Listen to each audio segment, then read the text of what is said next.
Hello, it is 10 a.m. in Dublin, 11 a.m. in Tripoli. I'm Monita Rajpal. You're watching World One live from London. To heal the past, Queen Elizabeth's groundbreaking visit to Ireland moves into what could be its most significant day with a visit to the site of a British massacre. Just hours from now, all of Ireland will be watching as the Queen visits Croke Park Stadium, where in 1920, British troops opened fire on a crowd watching a Gaelic football match. 14 people were killed. It was a key moment for the Irish independence struggle and came to be known as Bloody Sunday. Mr. Cameron is due to talk business and politics with Irish Prime Minister Enda Kenny. On such a big day, the Queen might like some Dutch courage. In about half an hour, she has the chance to sample a pint of stout at the Guinness Brewery, one of Ireland's top tourist destinations. Let's go now to CNN's Fionnuala Sweeney, who joins us now live from Dublin Castle with more on this historic visit. Fionnuala.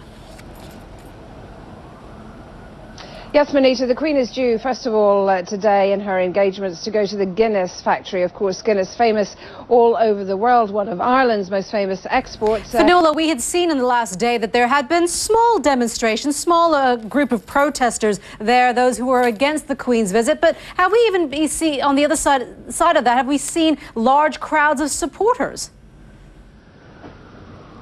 Large crowds of supporters are not encouraged onto the streets here because of the paramount emphasis on security. There were small pockets of demonstrations yesterday, 50 to 100 people. His first ever visit to Ireland is a popular online topic in Europe. Let's see what some people have been saying on Twitter. Let's start here in Ireland. And Adrian Shanahan from Ireland says, I genuinely hope the Queen of England has a pleasant stay in Ireland and there is no drama. We have come a long way. Also going on here in Ireland, Claire Bubble says kind of scared to be living in Ireland this week because the Queen is visiting and loads of Irish people don't seem to like that. We saw that video, though, some small groups of small pockets of demonstrators. And in Britain, Dominique 888 here in the UK says the Irish in me is smiling, the English in me is cheering. About time the Queen gets to Ireland, we all know she'll love it. And then on the continent, let's go to Germany, and Paul C. Dwyer says the Queen is as welcome as foreign investment and tourist revenue. Hope Ireland does well. Well, questions are being raised now over the whereabouts of Libya's oil minister amid reports that he may have quit Muammar Gaddafi's government. A North African news agency says Shukri Ghanem crossed into Tunisia at the weekend, and the AFP agency cites a Tunisian official as saying he checked into a hotel on an island off Tunisia. It comes as no surprise that the Al-Qaeda terror group is moving on. It's been more than 2 weeks since Osama bin Laden was killed by U.S. forces inside Pakistan, and now a source with detailed knowledge of Al-Qaeda says the group has a new interim leader, Egyptian former Special Forces officer Saif al-Adel, one of the FBI's most wanted terrorists. According to reformed ex-militant Noman Benotman, this interim appointment may be a way to measure reaction to a leader from beyond the Arabian Peninsula, a region holy to all Muslims. You're watching World One live from London. Was due to speak at an economic forum in Brussels this Wednesday. A source close to Arnold Schwarzenegger has told CNN he's doing everything he can to take the spotlight off his family. It follows revelations he cheated on his wife and fathered a child outside the marriage. As politicians caught cheating and lying, nothing new. Some experts believe the desire to become famous or powerful or both is the same impulse that drives them to cheat. And as CNN's Tom Foreman reports, it certainly seems that way when you look at some of the best-known cases. Even in the midst of this sex scandal, the former California governor has plenty of company. Back, you're watching World One on CNN. Floodwaters in the southern United States continues to surge toward the Gulf of Mexico. And while most of the levees appear to be holding, the wall of water has already swept through several communities in the Mississippi Valley. This is how it looks in Simmsport, Louisiana. Safe in sight just yet. Let's go to our meteorologist, Jennifer Delgado, at the World Weather Center with more on that. Jen. Hi, Monita. We are tracking all that water that is moving down the Mississippi. Yes. Now, here's some of the stories that we're talking about. The next time you see Queen Elizabeth, take a closer look at her face. Does it remind you of anyone? Johnny Depp, perhaps? Now, if that clicks with you, then you've picked up on something. Word has it that the British monarch and the Pirates of the Caribbean star are related, according to a report in Britain's Daily Mail newspaper, of course. He is her cousin, 20 times removed. Few would describe the Bernie Madoff case as a good year, but that's how it's being marketed by a New York auction house. The famous fraudster's wine collection is going under the hammer, 262 bottles in all. Bidding for a case of 1996 Chateau Mouton Rothschild is expected to start at well over $3,000. Now, what would you like to be famous for? Climbing a mountain, writing a book, eating 25,000 Big Macs? If you pick that last one, you're out of luck. Don Gorski just beat you to it. He's been eating at least one of the McDonald's burgers a day for 39 years. He received a letter of congratulations from the fast food chain when he hit the 25,000 milestone on Tuesday. I wonder if maybe he thought he'd get a free burger. You're watching World One, live from London. While the U.S. judicial process moves forward, Strauss-Kahn is coming to grips with an entirely new reality, living inside New York's once infamous Rikers Island jail. CNN's Mary Snow shows us around. Inside these walls, Dominique Strauss-Kahn now spends his day in an 11 by 13-foot cell. We want to take you back to Ireland now, where Britain's Queen Elizabeth is beginning the second day of an historic visit with a trip to the Guinness Brewery in Dublin. CNN's Fionnuala Sweeney is in the Irish capital and joins us now live. Fionnuala, thank you very much.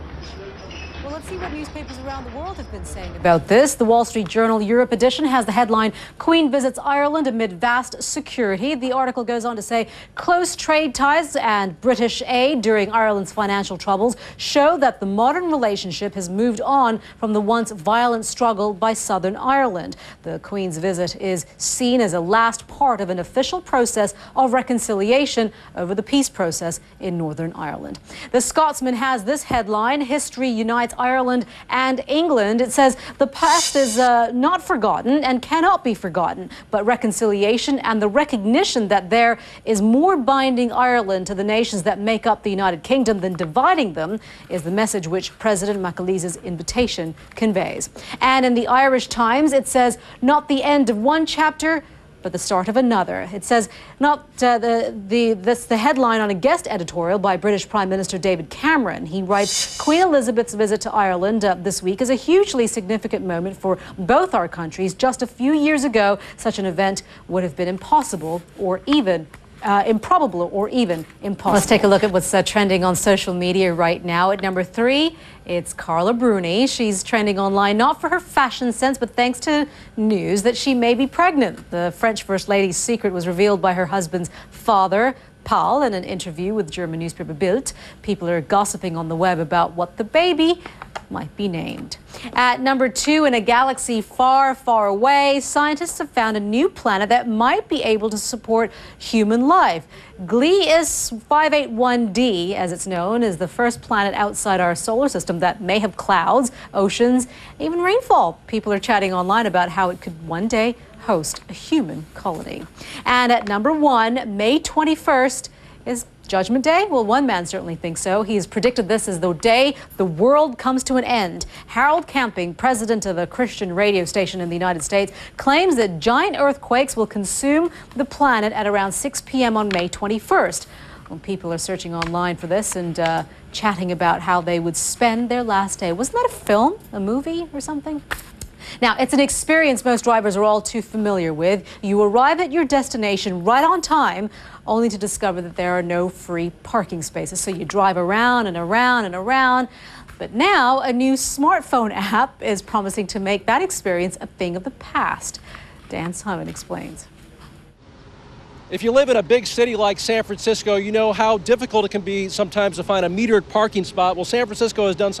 Dan Simon there. And apparently, Kate, this app can only be used if you're not driving. You're not supposed to use it while driving. Kind of defeats the purpose, What's right? What's the point? Yeah. Walk around with it. Let's talk about the NBA. What's going on there? Yeah, well, the Western Conference Finals, the Game 1 was the first of the series. That was last night. And, you know, the nice thing for the Dallas Mavericks was that they'd had this long 9-day break, but the team that they were playing, well, they'd only had a 2-day break. Now, the thing is, Monita, whether it was the 2 days that they only had to recover, so these weary legs that they may have had, or whether it was their inability to handle Dirk Nowitzki, the Thunder, well, they just couldn't keep up with the Mavs in Game 1. Dirk Nowitzki was in masterful form. It's going to be hard for them to be beaten, I think. Yeah, it should be an exciting match, though. It will be. All right, thank you very much for that. You're watching World One live from London. Ahead, a rare presidential appearance. We'll have a live report from Moscow. There's been a change of plan in the cleanup timetable at Japan's crippled nuclear power plant.